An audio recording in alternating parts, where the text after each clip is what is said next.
Hey, Pussy.net. Going to take a few video.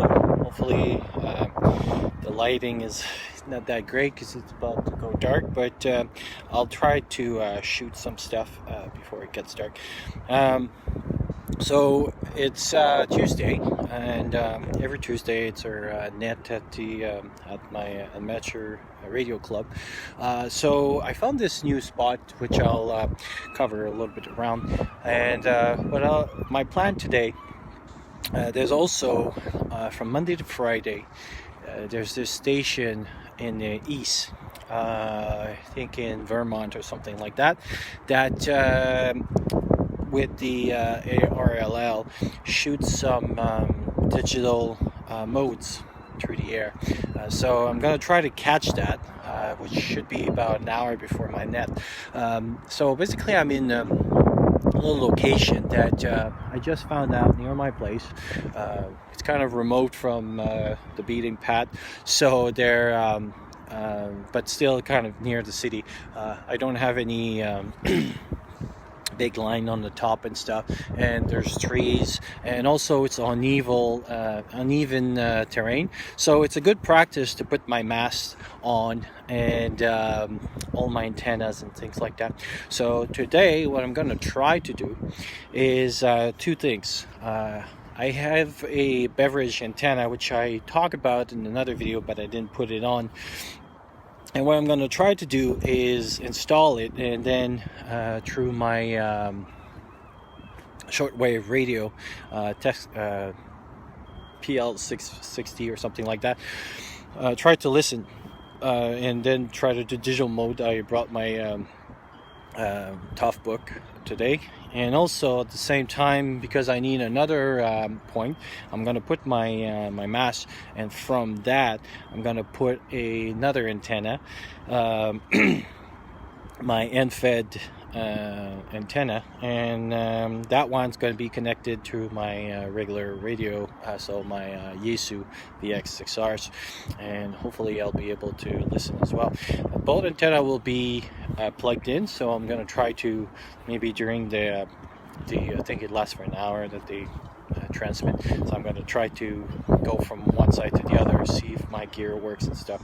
Another thing that is cool where I am, it's a little bit windy, so basically it's a good practice to see how things would be when if I'm on the summit of the mountains and things like that, because we're right near the sea.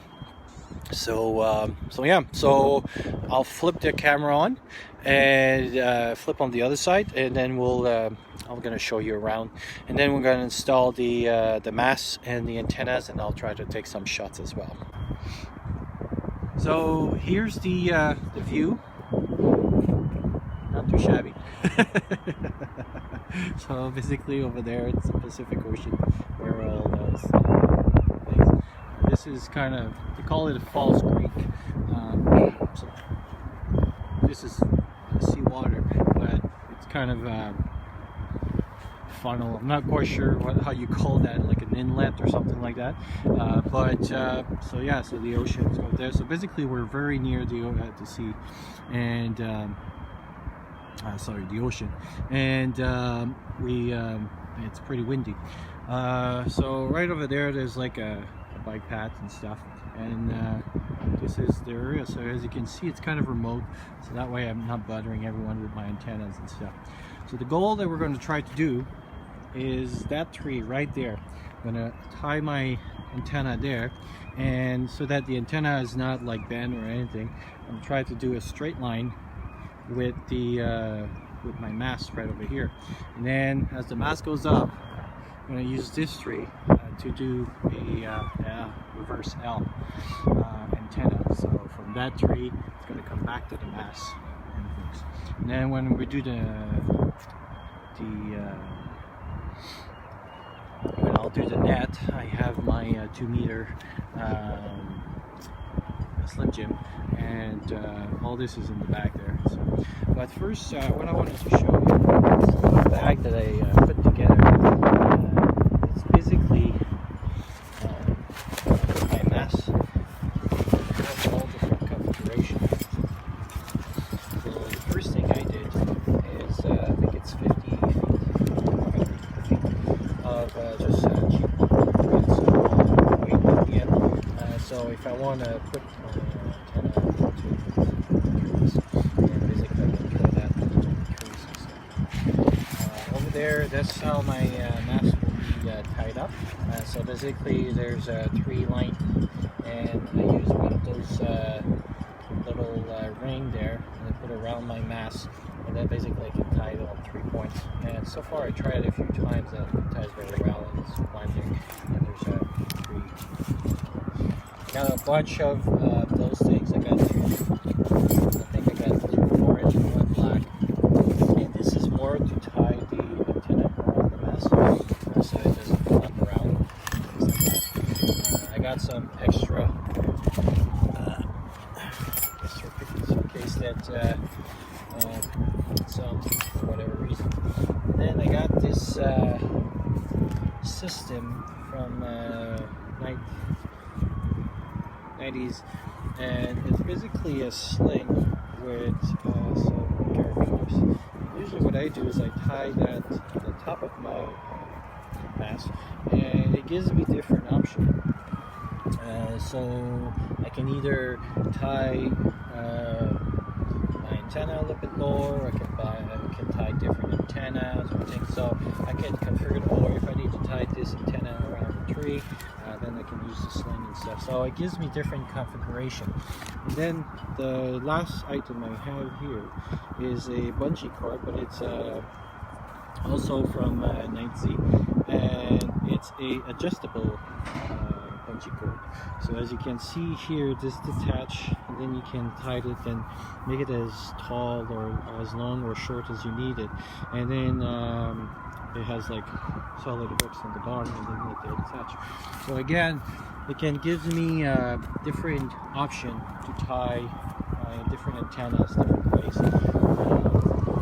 And I thought that I always carry this little bag, so that way no matter what I encounter. So let's put the mast and the antennas on, and I'll come back.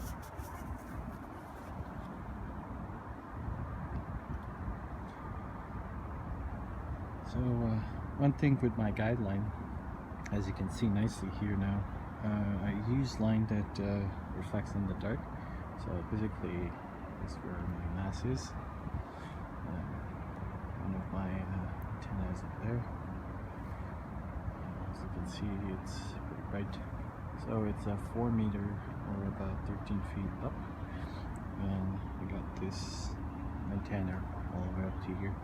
So far no luck, I'm not catching up anything, but I don't know if it's my setup or just I'm not doing it right and stuff, but it's just right now practicing more about setting up and stuff. The beverage didn't go well, like it's kind of over there, and I didn't have enough distance, so we'll have to work on something like this. But yeah, so we got 2 points of attachment, and the other one back there. And this is the setup in the tree, as you can see, I guess. So right, I'm not sure if you can see that or not, but yeah, right there. So basically it was attached, so I drew it for it, and this is where one of those other pegs become functional, and I'm able to attach. So today was pretty good. I was able to, and can't really see, but here's the antenna. Actually, you can probably see right over there, that yellow thing there. So that was my antenna attached to the pole. Do the figure on the pole. And so now I put my other antenna, because the net is about to start. So that's my J pole, and this is where this system works, because you see I can attach different things different ways, and those are great for that, because you see like now if I decide to put my end fed as a reverse L or something, I can attach it to the pole, or this one for example, this. And so far I didn't find any Like, I don't know exactly what's inside those things, but I didn't find that there was any interference or anything in my antennas. So yeah, I got one attached there, and I got the orange one that holds the line tight. And then when I bring the other end fed, that's also what I do. I attach it so that it runs smoothly around the post. So like I said, I didn't get any contact on HF, but it's more about setting up my antennas and stuff and see and get to play with it. There's also probably a construction problem in my antennas. I mean, I'm a beginner and things, but as I buy better gear for HF and I get my my ticket for that, I'll be buying commercial ones, so then I know that they'll be functional, and so I'll focus more on my operation skills. So yeah, so let's get on the net, and I'll show you my setup that I'm going to do on the net. I'm going to try to run my my radio straight from my anchor, and this is a little box that I just did. And so basically what it does is that this hook into the anchor and throw the power onto the box. There's Anderson poles, and at the end there's a